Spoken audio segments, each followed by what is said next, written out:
What's going on, guys? Welcome to another episode of Smash JT. Got an update on GameStop today that you probably don't want to miss.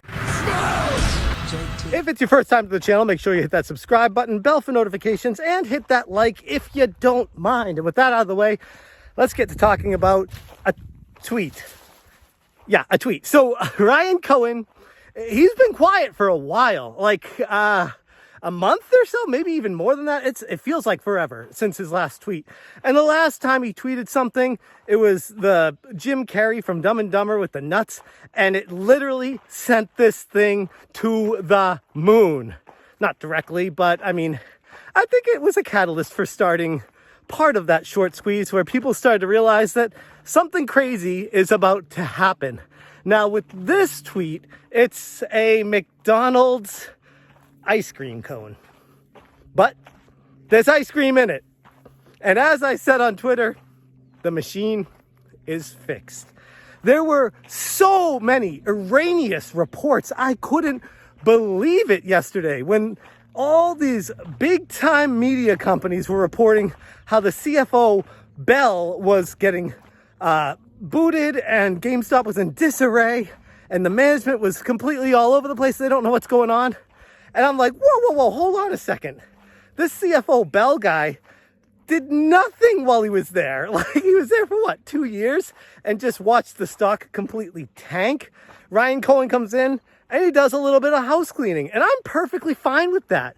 And there are reports. Now I'm going to enter into the speculation portion of this video, kind of like a SpongeBob with imagination. This is all conjecture and speculation. But there are reports from various sources that I've seen that there was an insider giving information about GameStop to these hedge funds to assist them in manipulating the stock lower and screwing them over. There are some people that are insinuating that Bell may have been that insider doing it, which is crazy. This goes into a level of insanity that I could never even imagine. But Ryan Cohen comes in, takes a survey of the land, brings in a couple new directors, operations, people that he trusts, and then we hear Bell is on the outs. I mean, 2 and 2 together does make 4 to me. And when he follows up the day that GME announces that they are booting the CFO, or he's resigning under his own power, whatever the reason is, here's what I see happening. You put the obvious things together and it makes sense. Ryan Cohen comes in, surveys the land, and says, nope, I don't like this guy. I don't know if he trusts him or had trust issues with him, or just doesn't like the lack of work that he did with GameStop and transitioning the company into where it needs to be. Whatever the reason, Cohen says, nope, you're out. We're going to find a replacement for you, and we're moving forward. That is bullish. That is very positive news. And it was amazing to me to see all these mass media companies trying to spin it in the worst way possible. I'm like, that's a good thing. This guy is completely transitioning GameStop and prepping it to move it into the stratosphere. This is what we as investors were hoping for since Ryan Cohen came in, to make some tangible changes to the management team. And every single one of the directors that was there before should be very worried about their job right now. They better make some tangible actions that move the company forward in the right way, or else they're out. I don't think Ryan Cohen's going to take any BS from anybody. He's got a passion that is unmatched, and you don't step in front of that train. You just don't. This is a guy that took on Jeff Bezos with Chewy.com and beat Amazon, destroyed them with overwhelming success. So yeah, my faith is in Ryan Cohen. I trust this. So when he posts the tweet about an ice cream cone from McDonald's, I look at that and say, the machine is fixed. We all know that McDonald's has issues with their ice cream machine, and that every time you go, it's always out of service. So when you see a McDonald's cone with the ice cream actually in it, it makes you wonder, they finally fixed it. This has been broken for how long? And now we finally get our ice cream out of this thing. Now, as far as what the frog icon means, the emoji, that can be taken a number of different ways. I've seen people saying that the frog is a sign of transition, how they start as a tadpole and turn into a frog, and how they undergo insane amounts of changes during their lifespan. I've seen people say that the frog is a sign of you got to kiss it and it turns into the prince, and Ryan Cohen is the prince of GameStop. I've seen people say that he is bullish, like a bullfrog on the stock. Like there's so many different ways you could take it, and that's just a few. I've seen a ton more. I'm not gonna go into too much depth trying to overanalyze an emoji. I look at the last one with Jim Carrey from Dumb and Dumber, and with the nuts, and it's like he thought either everyone was nuts for not believing in him, or what I thought, people thought that he meant that the stock was about to blast off and it's going to be absolutely nuts, which is what happened. So when I look at the ice cream frosty cone from McDonald's, I look at this as the machine is fixed. It's transitioning into something that very rarely in our lives we see a unicorn. Once in our lives we'll see a working frosty machine, or not frosty, that's Wendy's, a working ice cream cone machine. I don't even know what the McCone, I don't know what they call it, because I never order it because it's always broken. That's the ongoing meme with McDonald's, which, by the way, ironically, GameStop has been piled in with the meme stocks. How people think these talking heads on CNBC and all these popular figureheads that say that it's a meme stock. The only reason people invest in GameStop is because it's trendy. Well, I mean, Conan O'Brien just tweeted that he's going to be investing in it now. But that's not why a lot of us invested in it. I was invested in this back when it was at $4.20. Made a good amount of money on it when I sold it near the top. And then bought back in again. Because just like Roaring Kitty, I believe in GameStop. I like this stock. I've done my due diligence. I've done the research. I see the potential in this company. And while nothing is guaranteed, there's a whole lot of hope here. There's a lot of potential. There's a ton of catalysts. And for people to just be ignorant and say, oh, it's just going to flounder and become Blockbuster 2.0 because nobody goes to GameStop anymore. First of all, I always get a kick out of that. I don't go to GameStop, so nobody goes there. I hear that a lot. People invest in Tesla. A lot of people that invest in Tesla don't own a Tesla, okay? So, I don't know. Try to explain that one to me.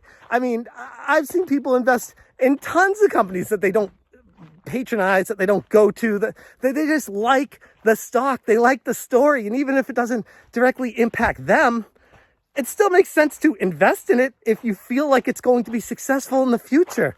There are different strokes for different folks. Like, that's what the stock market is. And I personally do shop at GameStop. I also shop on GameStop.com, where honestly I've seen the vast majority of their business transitioning to, and I like that. And they're closing a lot of stores that were underperforming, where people are saying, oh, they point to the closing stores and like, oh, see, that's Blockbuster 2.0. That's what Blockbuster did. They closed a whole bunch of stores and then they went bankrupt because they weren't making money. GameStop is closing the stores that were not profitable, that were in close proximity to other GameStops that were cannibalizing their own business. They overexpanded way too far. They were stupid. I mean, at the time, it made sense. They would make money hand over fist with the used games, but the market changed. And they need to change with it. I mean, adjust or die. And GameStop is adjusting. They're changing the entire business model. It's turning into a more, I hate to use this word because it's what they always say, but it's omni-channel. They want it to be available everywhere, where you can go into the store, you can order something online, you can get it delivered same day, you can go to the store after you buy something and pick it up. I mean, you have access to not just video games, but expanding the market into potential other areas that could be areas of growth, like Vizio TVs, the exclusive deal they signed with them, or sound bars, or, I mean, there's so many things. Like, I don't understand why everyone just wants to hate on GameStop when there are plenty of companies that do it and people love them. Look at Best Buy. What makes Best Buy any different than GameStop? Because they have bigger stores? Maybe they have a better value of their pricing. It's definitely not the customer service, because I've had some piss poor experience at Best Buy. I've had some good ones too, but I'm just saying, like, people say that GameStop is terrible customer service. Sometimes it's your move may vary on that kind of thing. Look at Walmart. Why would you go to Walmart instead of GameStop? Better prices? Maybe. But what happens if GameStop matches all Walmart's prices and has a more convenient location to you and can get it to you same day for a lower price? Oh, and maybe a loyalty program that Walmart doesn't have? Oh, you say, but I order on Amazon. Why does Walmart exist? Why does Best Buy exist? These companies are still in business with Amazon around. So I'm just saying, not guaranteeing the success of GameStop by any stretch. I'm just saying, open your mind a little bit. There's potential here. And with the catalyst of the next generation consoles that are out now and starting actually to become somewhat more available. I mean, there's that. What? This bug is trying to kill me. Somewhat more available, then you can start getting into the next generation of consoles. You can start buying discs for the PlayStation 5 and the Xbox Series X, and people start selling back and they start getting the used business from that. Not to mention people selling their old consoles, and the demand for PlayStation 4s is through the roof right now, which they mentioned in the previous conference call. They booted the management that some might argue had a hand in assisting the hedge funds and destroying the company, or at least attempting to. There's a lot that you can take from Ryan Cohen entering the picture here and completely revolutionizing what GameStop has become. But at the end of the day, I like the stock. I'm not a cat and I'm not Roaring Kitty. But you know what? I will say, it's funny. I used to hang out at Roaring Kitty streams when it was just like 8 of us, 12 of us. We all cared about GameStop back then. We all saw what I'm saying right now. And it's coming to fruition right before our eyes. And there are still people that refuse to open their eyes and acknowledge what's transpiring right now. Ryan Cohen's tweet sent the stock skyrocketing. Like, literally, from his tweet, it went up 10% in like 4 minutes. It's insanity. The tweet power of Ryan Cohen, only rivaled by Elon Musk. Honestly, he carries so much weight right now, and people are discounting that. Don't. Ryan Cohen knows what he's doing. Believe it or don't. I'm just a YouTuber. Anyways, I'm going to leave the video right there. Thank you guys so much for watching, and as always, you stay smashing. Okay, quick post video edit. So as I was editing this real quick, my brother called me. He's like, dude, you see what's happening? And I loaded up my phone. I was like, oh boy, this is taking off. Again, GameStop, round 2. A lot of the mass media was calling this thing like DOA. It's over. The short squeeze has been squoze. And I mean, I feel so, to borrow my friend Rod Alsman's phrase, vindicated. I'm so vindicated. Like, this is what I've been trying to tell everybody. GameStop is not done. Now, it might just be a quick squeeze. Don't know where it's going from here. I'm going to sell a few of my position because this is good stuff. I'll take it. But yeah, I'm going to end the video now. Hope you guys have a good one. Smash the J,